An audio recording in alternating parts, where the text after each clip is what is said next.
निवेदन मनोरंजन समस्त पवित्र प्रांगण भित्तिक राजनीति मंडल गुरु भाई बंधु नामाई रामचंद्र मंडली छोट छोट पिलाने समस्त आज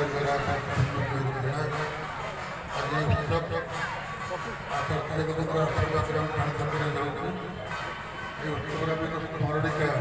निवेदन रखिलु आचार्य नामकरण पूर्ण स्मरणिका पूर्ण स्मरणिका आपने समस्त रखे ये पूर्ण स्मरणिका आपने श्रद्धा को जाऊँगी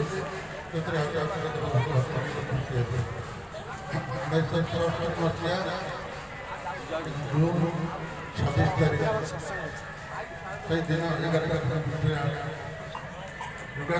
सुरक्षित पड़वा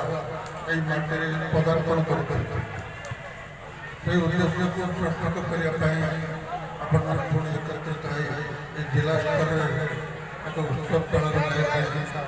मिलित भाव समस्त सम्मत जन 18 तारीख केन्द्रापड़ा सत्संग विहार जिलार सिद्धांत नहीं श्री श्री बड़गणकर यही 50तम आम समस्त पालन करवा आम आचार्य अक्टोबर 18 तारीख आम नवेदन करूँ आज तो परिचालन करूँ आम डॉक्टर बेहरा से थे निरंजन बेहरा थे डॉक्टर प्रफुल्ल दास थे इंजीनियर प्रभाकर दास थे आम गहन निर्देश निवेदन करूँ प्रतिनिधि आम डॉक्टर विनायक महापात्र वर्तमान सत्संग संपादक प्रेरणा प्रतिशोधन निवेदन अत्यंत खुशी ये आशीर्वाद रखी पालन कर आम माटे बसुचे यार सार्थकता देते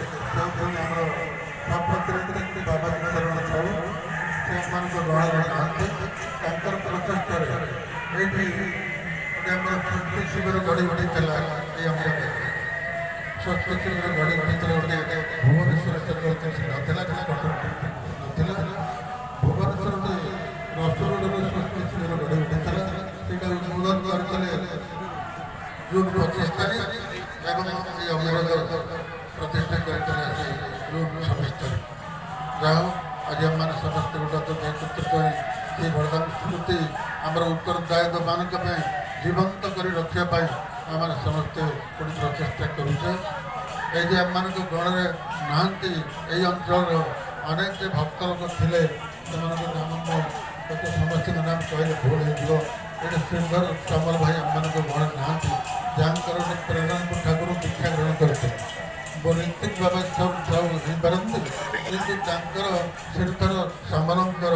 प्रेरणा ठाकुर ग्रहण करते मुझे तुम स्मरण करके प्रणाम करूँ ये कुलमणि जेना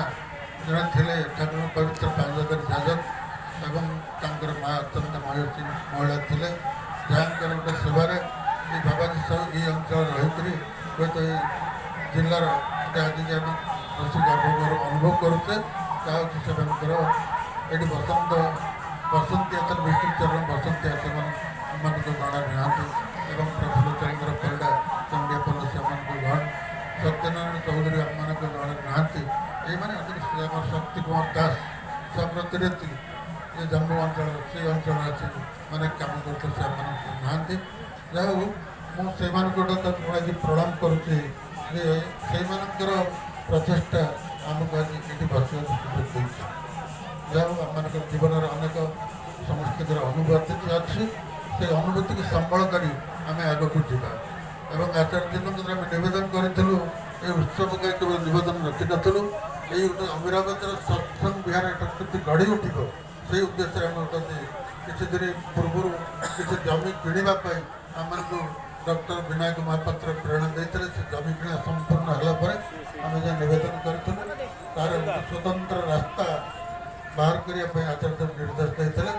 से कंस्ट्रक्शन काम आप देखिए चलुच्छे ଏବଂ ଏହାପରେ ଚାରିପଦ ନିବେଦନ ଆମର ରକ୍ଷା କରିଛନ୍ତି। ସେ କହିଛନ୍ତି ଯେ ଏହି ରାସ୍ତା କାମ କରିବା ପରେ ଉତ୍ସବ ସରିବା ପରେ এই ମନ୍ଦିରର ସ୍ୱସ୍ତି ଏ ଯେଉଁ ଅମରାବତ ସତ୍ସଙ୍ଗ ବିହାରର ସେ ପ୍ଲାନ୍ ପ୍ରୋଗ୍ରାମ ଦେବେ ତାହିଁ ଗୋଟେ ସେ ଗଢ଼ି ଉଠିବ ଏଠି। ତେଣୁ ସେ ଆଚାର୍ଯ୍ୟ ଦେବଙ୍କର ଆଶୀର୍ବାଦକୁ ଆମେ ଅପେକ୍ଷା କରୁଛୁ। ଆଜି ଆପଣମାନେ ଯେ ଆମମାନଙ୍କ ଗଣରେ ଉପସ୍ଥିତ ଅଛନ୍ତି ସମସ୍ତଙ୍କର ଏଇଟା ହେଉଛି ପ୍ରାଣ କେନ୍ଦ୍ର। ମା ଯେମିତି ଗୋଟେ ମନ୍ତୁଡ଼ିଶାଳ ଗୋଟେ ଛୋଟ ଜନ୍ମ ଦେଇଥାଏ ଏହି କେନ୍ଦ୍ରଟା ଜିଲ୍ଲାକୁ ଏଇ ଅମରାବାଦ ହିଁ ଗୋଟେ ଜନ୍ମ ଦେଇଛି ଗୋଟେ ସତ୍ସଙ୍ଗରେ ସ୍ଥାନ ଦେଇଛି। ତେଣୁ ଆପଣମାନେ ସମସ୍ତେ ଆଜି ପ୍ରତିଜ୍ଞା କରିକି ଯିବେ এই যে ପୂର୍ଣ୍ଣ ସ୍ମରଣିକା ସତ୍ସଙ୍ଗ ବିହାର ଗଢ଼ି ଉଠିବା ପାଇଁ ଆପଣମାନେ ସମସ୍ତେ ଆଜି ଆନନ୍ଦରେ ଠାକୁରଙ୍କୁ ବସିଛନ୍ତି ତା ସଂକଳ୍ପ ନେଇକରି ଯିବେ। ଏହି ସଂକଳ୍ପ ସହିତ ମଣିଷ ଅନେକ ସଂକଳ୍ପ କରେ ଓ ଅନେକ ସଂକଳ୍ପ ଭାଙ୍ଗେ, କିନ୍ତୁ ଆଜି ଯଦି ପ୍ରଭୁଙ୍କ କତିରେ ଆପଣ ସଂକଳ୍ପ କରିକି ଯାଇଥିବେ ସେ ସଂକଳ୍ପ ଭାଙ୍ଗିବା ପାଇଁ ଚେଷ୍ଟା କରିବେ ନାହିଁ। ଯାହା ମୁଁ ସମୟ ନେବାକୁ ଯାଉନାହିଁ, ମୁଁ ଆପଣମାନଙ୍କର ସମସ୍ତଙ୍କର ଗୋଟେ ମଙ୍ଗଳ କାମନା କରି ପରମ ପିତାଙ୍କ ପାଖରେ ମୋର ବକ୍ତବ୍ୟ ସାଙ୍ଗ କରୁଛି। ଜୟ ଗୁରୁ। ବହୁତ ସୁନ୍ଦର।